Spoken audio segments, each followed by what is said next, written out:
नीवन प्रणाम जी। हरिओम विष्णु। कैसे हो आप सभी? आशा करती हूँ कि सभी अच्छे होंगे, स्वस्थ होंगे और अपना अपने जीवन में खुशी से जी रहे होंगे। तो आज मैं आपको एक कहानी सुनाना चाहती हूँ। शायद उस कहानी से आपको बहुत कुछ सीखने को मिल सकता है।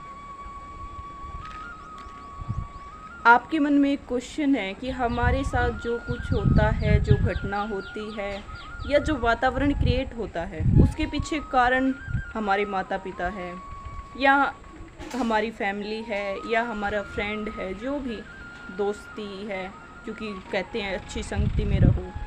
तो ये तो गुरु महाराज अम्बेश्वर जी भी कहते हैं कि उत्तम संग सुसंगु, उत्तम रंग सुरंगु, उत्तम ढंग सुढंगु। लेकिन माता पिता है वो हमारे भाग्य के दाता नहीं है। हाँ, जन्म होने के कारण हुआ है, वो तो एक निर्मित मात्र है। हमें बनाया है, हमें पाला है, पोषा है, ये उन्होंने अपना कर्तव्य पूरा किया है। बाकी हमारे साथ जो होता है ये हमारे कर्म है। और गुरु महाराज आम्बोजी भी तो अपनी वाणी में कहते हैं कि विष्णु न दोष की सोरे प्राणी, आपे फता कमाणी, तेरी करणी का उपकारू। ना जाने कितनी बार शब्दवाणी में कितने शब्दों का प्रयोग किया। तो आज मैं कहानी सुनाऊंगी।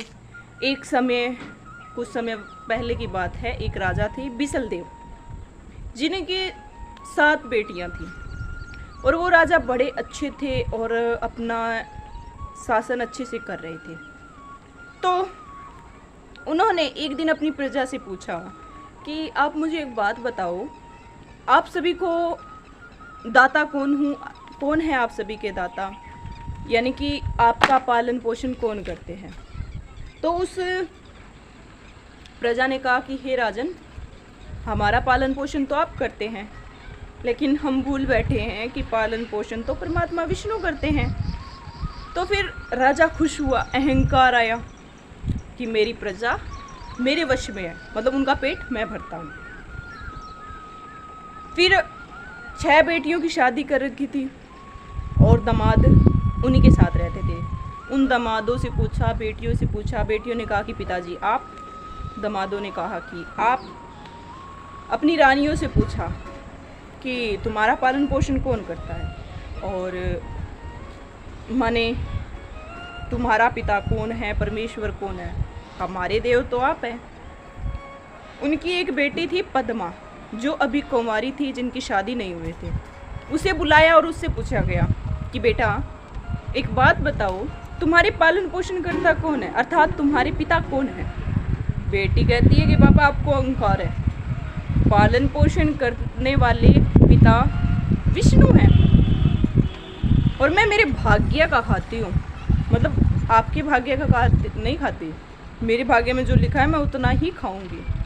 अब ये बात सुनी और पिता को गुस्सा आया कि पूरी प्रजा और मेरी 6 अन्य बेटियां, दामाद, मेरी पत्नियां सब मुझे मानती है और ये नालायक विष्णु को, अपने भाग्य को। अब देखता हूँ इसका भाग्य कैसा रहता है। पिता को अहंकार था, घमंडी था, क्योंकि इतनी बात होने के बाद घमंड आना तो जायज़ सी बात है। सैनिकों को आदेश दिया कि कल सुबह सुबह जल्दी जंगल में जाना और सबसे पहले आपको जो भी प्राणी जो भी मिले जीवित, उसे ले आना। अब सारी प्रजा, रानियां, बेटियां हैरान कि आखिर ये करने वाले क्या है। तो सैनिक सुबह सुबह जाते हैं और सबसे पहले उन्हें मोर मिलता है, मोर को लेके आ जाते हैं। तो उस पद्मा का विवाह मोर के साथ कर दिया। तू तो अपने भाग्य का खाती, अब देखती हूँ तू कैसे अपने भाग्य का खाएगी, कैसे कमाएगी, क्या करेगी। हैरानी की बात है ना, अहंकार मनुष्य का पतन कर देता है। तो फिर बेटी का विवाह कर दिया गया, कोई दहेज कुछ नहीं दिया। भाई तू तो तेरा कर्म तू लिख, तू आप कर्मी है, बाप कर्मी तो है नहीं।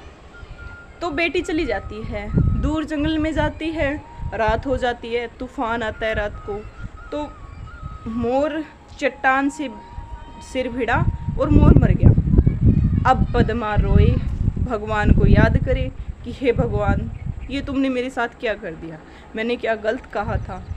हे भगवान, ऐसा मेरा भाग्य कैसा है। मतलब हमारे ऊपर कोई भी दुख आता है ना, तब हम दोष परमात्मा को भी ही देते हैं, भी नहीं ही देते हैं, सारा दोष परमात्मा को ही देते हैं। आपने कर दिया ऐसे वैसे, तो मतलब वो उसकी करुण पुकार देवताओं ने सुनी। देवताओं को लगा कि बात तो कुछ बड़ी है, क्योंकि देवताओं के पास जब करुण हृदय की पुकार जाती है, सच्चे मन से यदि हम याद करें तो परमात्मा आते हैं। तो भोले शंकर जी का सिंहासन डोला पर्वत। तो फिर माता पार्वती कहते हैं कि हे स्वामी, धरती पर कोई भक्त दुखी है, आपको जाना चाहिए। भोले शंकर जी कहते हैं कि पूरी धरती ही दुखी है, किस किस के दुख दूर करूं रानी, या दुनिया दुखी फिरे। अब पार्वती जी जिद्दी, जाना पड़ेगा।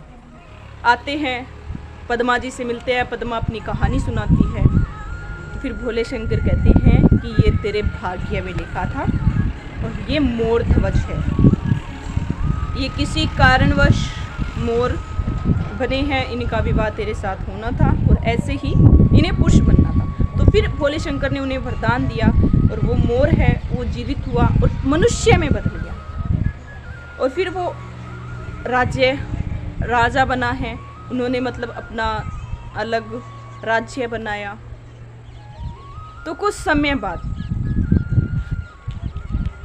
वैसे बनाते ही पद्मा कहती है कि हे भोले शंकर, आपने ये तो ठीक किया कि मतलब इन्हें पुरुष बना दिया, लेकिन दुनिया क्या कहेगी? दुनिया कहेगी कि मैंने अन्य किसी पुरुष से शादी कर ली, मैं ये कलंक सहन नहीं कर पाऊँ। जब भोले शंकर ने उनके ऊपर मोर का सिर पर कुछ लगाया, मुकुट इत्यादि, तो ये मोर ध्वज है, इनका नाम ही मोर ध्वज रहेगा। और ये सबूत है इस बात का कि तूने किसी और से शादी नहीं की, वही मोर है, ये कहानी तू उनको बता सकती है। तो वो राजा रानी प्रेम से रहने लगे, दाम्पत्य जीवन बड़ा अच्छे से उनका चल रहा था। लेकिन दूसरी तरफ उनके पिता जो विशल देव थे, वो किसी युद्ध में हार जाते हैं, उनका राजपाट छीन लिया जाता है। तो वो भीख मांगने लग जाते हैं।